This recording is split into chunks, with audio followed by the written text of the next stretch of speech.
Alhamdulillah, Alhamdulillahil qail fi kitabil aziz, wa la tahsabanna alladhina qutilu fi sabilillahi amwata, bal ahya 'inda rabbihim yurzaqun. Wa qala aidan wa ma arsalna min rasulin illa liyuta'a bi idznillah, walau annahum izzalamu anfusahum ja'uka fastaghfirullah wastaghfara lahumur rasul lawajidullaha tawwabur rahima. Wa aidan qala kama arsalna fikum rasulan minkum yatlu alaykum ayatina wa yuzakkikum wa yu'allimukumul kitaba wal hikmah wa yu'allimukum ma lam takunu ta'lamun.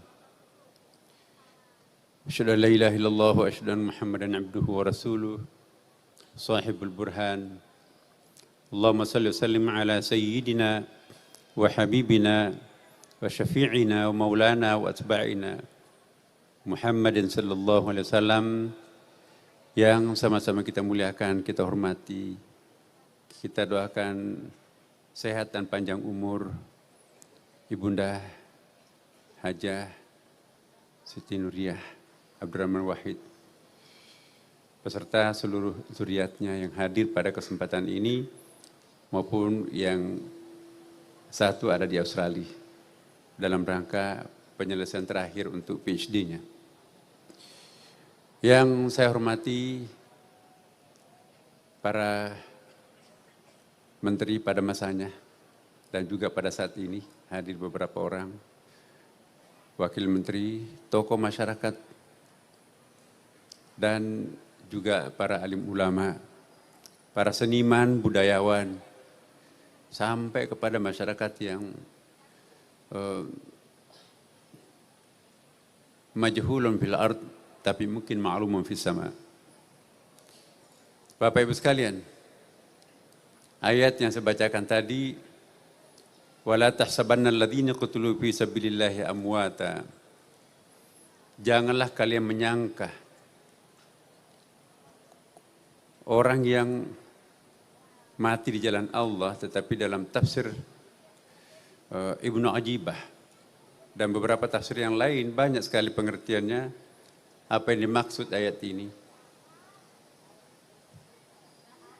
Diartikan janganlah kalian menyangka orang yang membunuh egonya, orang yang mengorbankan kepentingan subjektivitasnya demi untuk kemaslahatan umat manusia, ya, itu adalah wafat.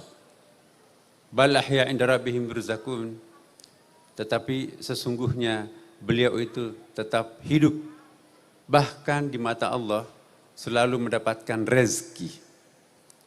Ayat ini mengisyaratkan bahwa di alam barzah pasca kematian itu pun juga orang membutuhkan rezeki. Dalam kitab Ihya Ulumuddin juga disebutkan bahwa kehidupan di alam barzah sama dengan kita di sini juga, Bapak Ibu sekalian, membutuhkan pertolongan dari orang lain. Orang-orang yang tidak pernah mendapatkan doa dari orang hidupnya. Menurut Imam Al-Ghazali, di lukisan dalam tentu ada riwayatnya, walaupun riwayatnya itu kita melihat memang hadis-hadis ahad yang banyak ya di Ihya Ulumuddin. Tetapi saya juga sedikit ingin singgung karena Ihya Ulumuddin ini adalah hobi bacaan wajibnya Gus Dur. Ya. Ada seorang murid Imam Al-Ghazali mengatakan, "Ya Syekh, saya kok menemukan beberapa hadis di dalam Ihya Ulumuddin. Saya tidak temukan di dalam kitab-kitab hadis. Ta'ala walad sinina. Saya tidak pernah mengutip sebuah hadis dalam Ihya tanpa konfirmasi dulu kepada Rasulullah. Ya Rasulullah, betul enggak engkau pernah menyampaikan hadis ini?" Sebelum Rasulullah ngangguk pertanda bahwa iya, maka saya tidak tulis dalam Ihya Ulumuddin. Ihya Ulumuddin versi aslinya itu 4 jilid, Bapak Ibu sekalian. Ditulis di atas menara masjid Damaskus malam hari.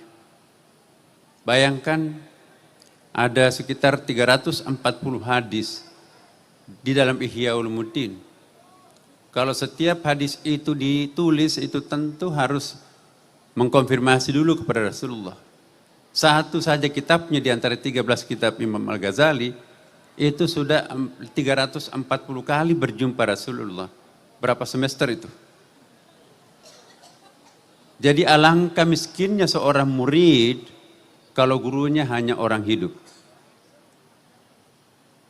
Bacalah dalam kitab-kitab kuning, Jami' Karamatul Auliya, ya, 2 jilid tuh. Alangkah miskinnya seorang murid kalau gurunya hanya orang-orang yang hidup. Dan alangkah miskinnya seorang murid kalau gurunya hanya orang. Murid yang sejati juga mampu belajar kepada impersonal teacher, impersonal lecturer, guru yang bukan orang. Nah, di sini kita akan lihat Gus Dur. Saya juga termasuk beberapa kali ikut mendampingi beliau menziarahi makam-makam tertentu. Pengalaman gurunya Wali Songo, Syekh Jamaluddin yang ada di Tosora, Kabupaten Wajo. Pertama kali ke sana itu nggak bisa nembus. Karena kita pinjam sedangnya Pak Profesor Masyihab, batunya sebesar kepala, itu rusak itu mobil itu dan tidak bisa nyampe. Lalu datang lagi kedua kalinya, kita sudah siapkan jeep. Akhirnya ketemulah makam. Di tempat itu nggak ada yang kenal siapa sih sebetulnya ini Syekh Jamaluddin ini. Ya. Syekh Gus Dur pada waktu itu menyatakan inilah guru sejati daripada Wali Songo. Siapa yang memberitahu Gus Dur? Gus Dur nggak memberitahu. Belakangan kami ke Malaysia dan akhir ini banyak orang Malaysia mengunjungi Syekh Jamaluddin di Tosora Kabupaten Wajo itu betul gurunya Wali Songo. Bapak Ibu sekalian, itulah Imam Al-Ghazali belajar pada Rasulullah. Bukan hanya Imam Al-Ghazali tapi juga Ibnu Arabi. Dalam kitab Futuhatul Makkiyah 4 jilid ada versi 6 jilid. Ya, Fususul Hikam juga ada. Sama juga. Ya Syekh, ada ini aneh buku Fususul Hikam ini, kecil 1 jilid itu. Hari ini saya baca redaksinya sama tapi inspirasi cerdas yang lain muncul. Itu bukan buku saya, Nak. Itu pemberian Rasulullah. Jadi dia mimpi diberikan buku betul. Itulah Fususul Hikam. Bahkan judulnya pun juga dari Rasulullah. Khudh hadzal kitab Fususul Hikam. Ensiklopedia para wali, Bapak Ibu sekalian. Banyak sekali mereka itu berguru kepada orang-orang yang sudah wafat. Kita lihat surah Al-Baqarah ayat 64 dan surah An-Nisa 151 tadi saya bacakan itu. Kama arsalna fiikum rasulan minkum yatlu alaikum ayatina wa yuzakkikum wa yu'allimukumul kitaba wal hikmah wa yu'allimukum ma lam takunu ta'lamun. Jadi dalam ilmu bahasa Arab Bapak Ibu sekalian, la dengan lam itu beda artinya. Dalam ilmu balaghah la itu kan kalau bahasa Indonesianya sama itu, tapi bahasa Inggrisnya bisa dibedakan tuh. Ma la takunu ta'lamun itu la ta'lamun itu artinya unknown, tidak diketahui. Tapi kalau lam takunu ta'lamun unknowable. Jadi satu unknown tidak tahu, tidak diketahui, tapi dosa menjelaskan akhirnya kita tahu. Tapi kalau unknowable itu lam, enggak mungkin bisa kita ketahui tanpa yang bersangkutan langsung memberikan pemberitahuan itu. Nah, perhatikan Rasulullah Muhammad SAW, pengungkapan Rasulullah itu selalu menggunakan fi'il mudhari. Ayat yang saya bacakan tadi. Kita orang pesantren tahu fi'il mudhari itu fungsinya adalah present continuous tense. Kata kerja yang menggambarkan peristiwa sekarang dan akan datang. Nabi-nabi lain digambarkan dengan fi'il madhi, tapi Rasulullah fi'il mudhari. Apa artinya? Jadi betul apa yang dikatakan tadi Pak Gubernur kita dan juga Mbak Yeni, bahwa spirit orang wafat itu sebetulnya tidak pernah memang mati itu. Manusia itu wujud abadi. Tuhan itu wujud azali, alam semesta ini wujud baharu, hawadith. Sekali jadi manusia tidak pernah berhenti jadi manusia. Sampai nanti akhir neraka itu teriak para penghuni neraka, ya laitani kuntu turaba, ya Allah kembalikan aku jadi tanah. No way, sekali Anda jadi manusia tetap akan jadi manusia, tidak akan pernah berhenti jadi manusia. Jadi kalau ada orang mengatakan mati dalam arti total, itu sesungguhnya tidak seperti itu kata Al-Quran. Dia cuma pindah ke terminal yang berikutnya kok. Gus Dur sekarang ini sedang menikmati parcel yang dikirimkan oleh orang hidupnya. Iya. Doa yang kita panjatkan, kita doakan kepada orang mati, itu bertajasud. Kita baca dalam kitab-kitab kuning, ada babut tajassubil amal, ada juga kitabut tajassumil amal, tajassudil amal, ya. Jadi doa kita itu menjelma menjadi parcel yang menghibur orang yang sudah wafat, Bapak Ibu sekalian. Hebat ya. Banyak sekali kirimannya dari dunia. Oh iya. Orang-orang yang tidak pernah mendapatkan kiriman hidup, tidak pernah dihaulkan seperti ini, itulah yang menderita ngantri Bapak Ibu sekalian pada hari Jumat. Kata Imam Al-Ghazali. Kenapa hari Jumat? Khutbah kedua ada yang wajib dibaca oleh para khatib. Allahumma ghfiril muslimina wal muslimat wal mu'minina wal mu'minat al-ahya minkum wal amwat innaka sami'un qaribun mujibud da'wat rabbil alamin. Begitu kata-kata wal amwat maupun yang sudah wafat, ya. Jadi artinya ampunilah muslim laki-laki dan perempuan, mukmin laki-laki dan perempuan, baik yang masih hidup maupun yang sudah wafat. Begitu yang sudah wafat disebutkan, bagaikan anak ayam yang ditaburi dengan benih. Ya, rebutan mereka itu. Ada mantan menteri, ada mantan gubernur, rebutan mereka itu. Ya. Kenapa? Karena doanya khatib di khutbah kedua itu yang ditunggu-tunggu oleh mereka-mereka yang tidak pernah ada yang mendoakan.